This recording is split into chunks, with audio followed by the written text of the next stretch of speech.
Allez, à 10 garde à vous, voilà Sylvie. Ma poésie, brute de fonderie, j'y serre mon blues à la clé de 12, ouais, je suis un poète. De la clé à molette, compagnon musicien, ici tout est fait mal. Bonjour Sylvie. Bonjour. Vous allez bien? Ça va et vous? Ouais, impeccable. Surtout que vous allez nous parler de ces métiers d'art, Ah oui. comme chaque fois en général, parce qu'ils vous tiennent à cœur. C'est vrai qu'ils ont été touchés, bien sûr, par la crise sanitaire puis économique. Et je ne sais pas comment ils feront pour se réinventer et reprendre du poil de la bête. C'est tout le mal qu'on leur souhaite. Mais on compte sur vous, et notamment sur certains créateurs installés un petit peu partout en France qui ont besoin de faire connaître leur savoir-faire. Oui, alors, qui sont un peu des porte-drapeaux. C'est-à-dire que ça fait longtemps qu'ils sont dans le circuit. Ils ont aussi défriché plein de choses. Et celui dont je vais vous parler s'appelle François-Xavier Richard. Et il fait quoi? Il fabrique du papier peint à la planche. Alors, ça a un nom, hein? Oui, c'est dominotier. À la D'accord. base, c'est ça. Et après, il fait du papier peint à la planche, à la main. Alors, c'est un métier rare. Métier rare, ça implique, métier d'art rare, ça implique plein de choses. Et pourquoi j'ai choisi François-Xavier? D'abord parce que le travail qu'il fait est incroyable. Vous allez voir, à chaque fois qu'il y a quelqu'un qui va dans l'atelier, à chaque fois que je monte son travail, on me dit « Waouh !» Parce qu'il est... Ouais, je leur Beaucoup fais... de vocabulaire, Waouh beaucoup de vocabulaire. Mais je n'ai pas beaucoup de vocabulaire. J'ai quelques mots, bon, voilà. Mais en même temps, tant qu'on les dit avec passion. Voilà. Alors, à la fois, il maîtrise un geste ancestral, il est capable de rénover des tapisseries très anciennes, enfin, de recréer des tapisseries très anciennes, de travailler sur le patrimoine. Et à la fois, c'est quelqu'un qui crée, c'est quelqu'un qui va chercher dans les nouvelles technologies, c'est quelqu'un qui s'entoure de jeunes, ses enfants aussi, qui sont designers, mais qui viennent à l'atelier depuis qu'ils sont tout petits. Enfin, il se passe plein de choses là, plein de choses dans son atelier. Il a été pris l'intelligence de la main dans la catégorie artisan d'art. Donc voilà, il a tout, il coche toutes les cases, on regarde. Allez. Mais oui, c'est vers Tours, hein, à Tours même. À Tours.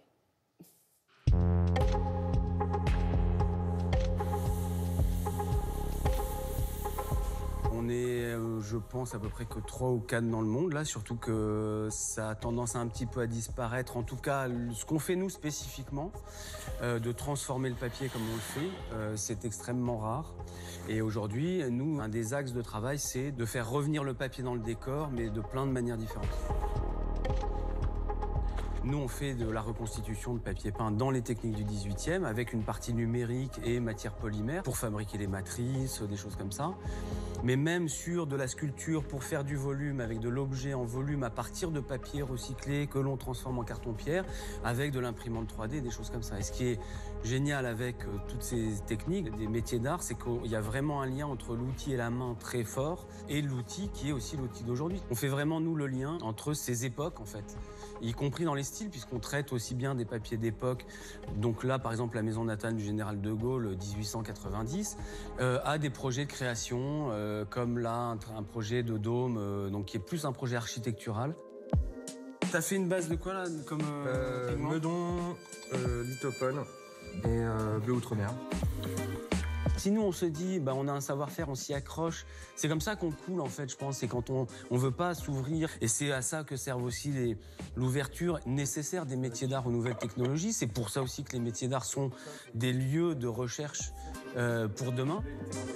Non, bah ça, c'est l'impression 3D à cause des ponts là, qui ont arraché le plastique. Ok. Et non, mais effectivement, je pense que droit, c'est beaucoup mieux, mais peut-être que je vais rajouter un petit peu de congé. Mon fils, qui était juste avant le confinement en Chine, a dû rentrer en France. Et donc, on a occupé le confinement à travailler sur de nouveaux projets, en faisant appel à ses compétences à lui.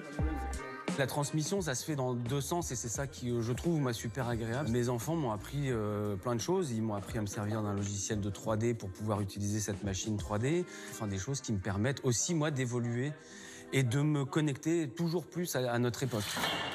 Je pense que le virtuel a été mis à mal par la crise sanitaire. Et je pense que les métiers d'art inscrivent les choses dans la vie, dans le tangible. Mais c'est peut-être l'occasion de se poser des questions et de se dire mais il y a un truc à reconstruire et ne le reconstruisons pas n'importe comment. Et les savoir-faire, c'est une manière de construire intelligemment les choses. C'est rigolo aussi comme ces gens, ces savoir-faire valorisent les territoires, en fait, là où ils sont installés. Ah mais carrément, c'est très important d'ailleurs. Et vous savez, même cet été, mais ça j'en reparlerai, si vous êtes dans certains territoires, allez pousser les portes des ateliers parce que ça fait partie aussi des routes touristiques, des choses qu'on peut voir. Oui, puis ils jouent leur rôle de transmission, de transmetteur, de média, en fait, du savoir-faire. C'est très très important. Alors donc si on résume et qu'il y a une sorte de rebondissement possible grâce au métier d'art à cette crise qu'on traverse, il faut innover, il faut transmettre, vous le disiez, donc ça veut dire qu'il faut aller aider les jeunes, il faut soutenir les jeunes, il faut leur dire ce sont des métiers d'avenir, il faut se rassembler, il faut valoriser les territoires, vous le disiez. Et alors là, il y a un plan d'aide qui est un plan d'action. Oui, l'Institut national des métiers d'art qui regroupe avec les entreprises du patrimoine vivant qui vont accompagner ce secteur, qui accompagnent aujourd'hui ce secteur, notamment aussi sur l'artisanat d'art et le tourisme. Alors, et comme il y a une phrase du député de l'Hérault et président de Ville et Métiers d'Art, Philippe Huppé, qui justement soutient tout ça, qui dit « Favoriser nos entreprises locales, c'est sauver notre art de vivre à la française ». On a un art de vivre à la française. Ces gens-là sont le témoin de ça. C'est hyper important. Et puis, artisan, dernière chose, artisan, j'aime bien vous montrer du doigt. Artisans et designers, sachez que là, vous pouvez encore candidater pour le prix de l'intelligence de la main, qui est un très beau prix Fondation Bettencourt-Schweller. C'est jusqu'au 16 septembre, j'arrête, je reprends mon souffle. J'en peux plus, oui, pour pas, on va vous offrir un petit verre d'eau, ma petite Sylvie, voyez-vous. Merci. Merci beaucoup.